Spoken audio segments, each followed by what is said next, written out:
is another very small company. We got started about a year ago or so, and right now, basically everybody does whatever they have to do. So the distinction between PhD and masters and bachelors is kind of gray. So right now, we actually don't have any bachelor degrees.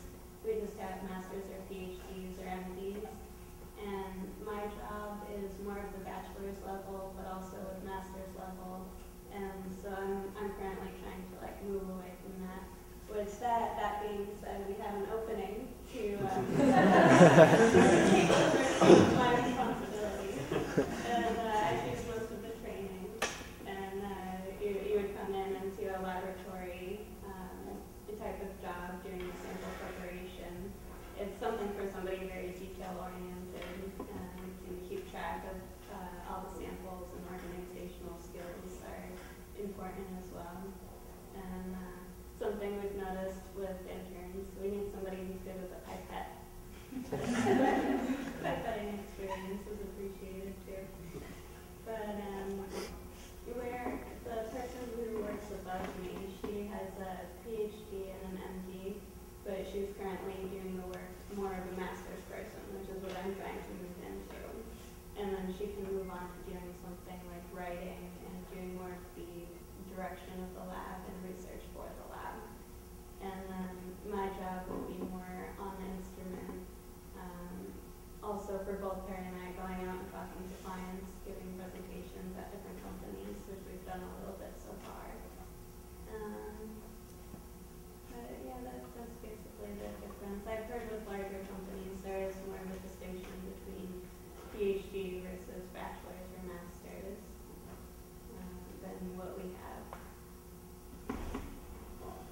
But it's fun. You get kind of a good mix of what you get to do. So I've also been involved in some of the business development aspects and writing like some of our business plans, or one of our other labs in one of our other departments that isn't mine needed some help. So I helped with some of their safety organization and stuff. Anyone have a question? I have one. So for those of you who have worked, or also if you have friends and colleagues who have worked in industry, feel free to share on behalf of them. So are there those of you who have who studied like a specific type of chemistry for your bachelor's and then worked in something that is kind of a different field? Or you did your PhD in one type of chemistry, but the work you do now is a different field? And can you elaborate on if that's how that switch sort of made you feel and how you felt about making that switch, and how you're able to do that, how feasible it is? Sure. Well, like I said, I actually had an undergraduate degree in biology, so working in a chemistry lab was kind of a big change for me. My first job, directly after school, I had a temp job at a pharmaceutical company where I was, just for a clinical trial, and that was kind of the same thing that I had done. It was more of a biology-centered thing. And I actually kind of liked it. I mean, as I learned more and more about chemistry, it definitely put me at a disadvantage in the beginning because I don't have a lot of the background that a lot of people that do have chemistry degrees have. Somebody who has a master's in chemistry is going to sit down at a GC spec and probably at least know a little bit about it, how it works, and how to optimize it, and what is wrong if something goes wrong. Whereas I'm kind of completely lost at the beginning, but it was interesting though. I mean, I feel like I've learned a lot in the 2 years, and it definitely changed my perspective. And I'm probably going to end up going more towards chemistry in the future. So. I did actually inorganic in my undergraduate for my research, and then at PerkinElmer I was primarily doing organic chemistry. So I didn't, and analytical, I did a lot of analytical. I think that companies sort of assume that there's going to be a large learning curve in the beginning.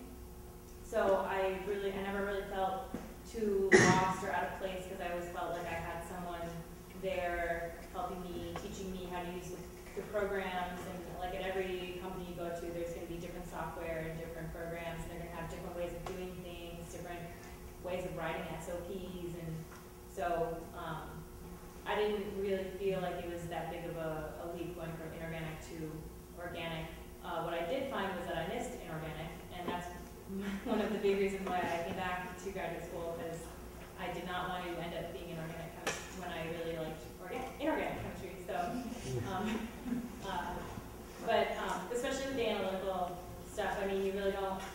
I personally, I mean, of course, I took an analytical class and like I understood the basics, but I didn't really know what went into a complete analysis of a compound.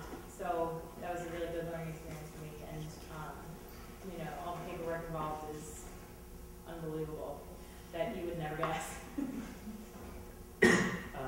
Yeah, I basically had the same experience as them. As you know, I did my undergrad really peak chemistry, went to inorganic chemistry, more catalysis, and now I'm working in materials chemistry. And I actually think it's really cool to actually switch like that, because I mean, there's obviously a steep learning curve, but you're going to learn it. You're in that environment, that's what you're doing, and a lot of times you learn pretty quickly. And the cool thing is you're coming in from a different perspective than everybody else there has. And actually be really powerful. Like one of my lab mates is an organic chemist, so going from doing organic chemistry every day to making quantum dots is a huge change. But having him in the company is so valuable to us because he knows all this like random organic chemistry that organic chemists know. So I mean, it really depends on your personality, but I think it's actually a really cool thing to do. I think it's fun to swap fits.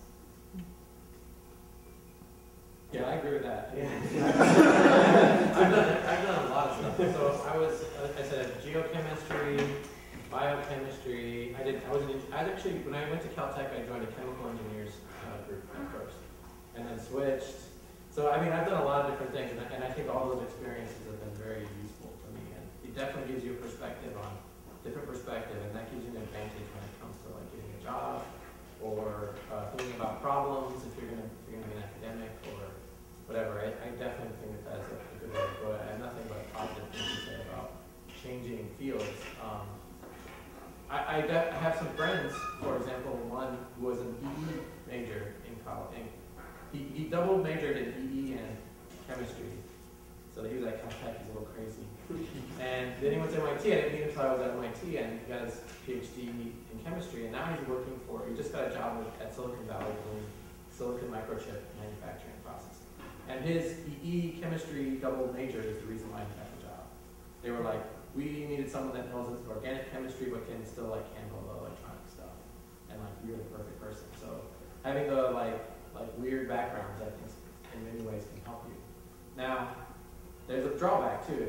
I found that, so my crazy background kind of, I think, hurt me a little bit when I was looking for my academic job, because there are some departments that really look for, like, we want someone who's, you know, went and worked with famous person A, famous person B, famous person C, all in the same field, right? And if you go famous person A in one field and famous person B, even in a different field, they might not know famous person B because it's so defined. And so I think in some cases that hurts you, but I would say that kind of hierarchy is going away, and most people don't look at that when they're looking for hiring jobs. So I think that's a good thing. All of my research experience is in inorganic chemistry, and now my job is more towards biology, which is kind of interesting because I'm missing a lot, like knowing the different pathways and stuff. We look for biomarkers, and so something that's important is to know what proteins belong where, like in your body and cells and stuff, and to know the systems that they come from, or the cycles that occur in your body of where they go. And I lack a lot of that knowledge, but that is something that my company is willing to let me learn. Like I have a biochemistry book and a biology book on my desk so that I can start reading and start to learn that. So then when I start doing the mass spec, then when I look for specific proteins, then I'll know what they are and what's important. So it's a good experience because I find that your whole life you're going to be learning something new. And even though I left school, it's still a learning environment, which is something that I was hoping would be there. So that was nice to see. I think for me it was really nice because it helps you kind of figure out what it is you really like. You know, maybe you think you like biology, for instance, so you go to school for it. But then when you are put into a different environment, you start learning about something else. Maybe you figure out that it was this really specific, you know, piece of it that you were really actually interested in, and that really applies to a lot of other things. So it definitely changes your perspective a lot on what you're interested in. Or maybe you figure out what you really don't like, and that's, you know, a good thing too to do before you decide you're going to devote your life to it. End up hating it.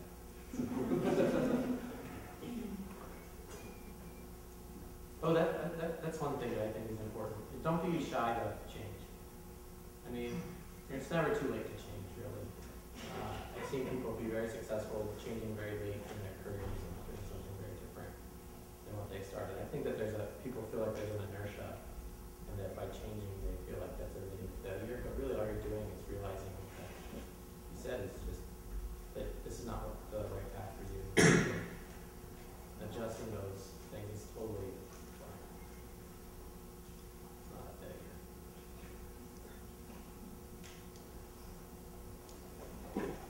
Who else has a question? Yes, I have a question. For current grad students specifically, but people who work with grad students also, what can an undergraduate do to look awesome when it's time to apply? That might be a more It obviously works, so, you know, what do you I do? think having research experience as an undergrad is important, both in terms of like it looks good on the application and it's what you're going to be doing in grad school, so you should. The easy way to figure out if you like being in the lab every day. I don't know, what else matters? Good grades in general, I guess. Grades actually don't really matter that much, I think. So on research is definitely most important. Yeah. The more research experience you have, the better.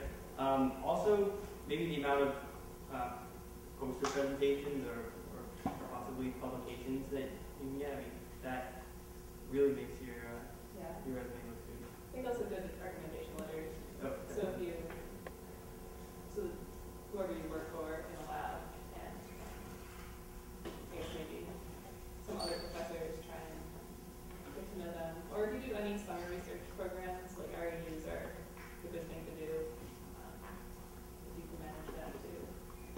Chem GREs don't really matter. GREs matter, you know. Yeah, those don't really matter a lot. So don't worry about them.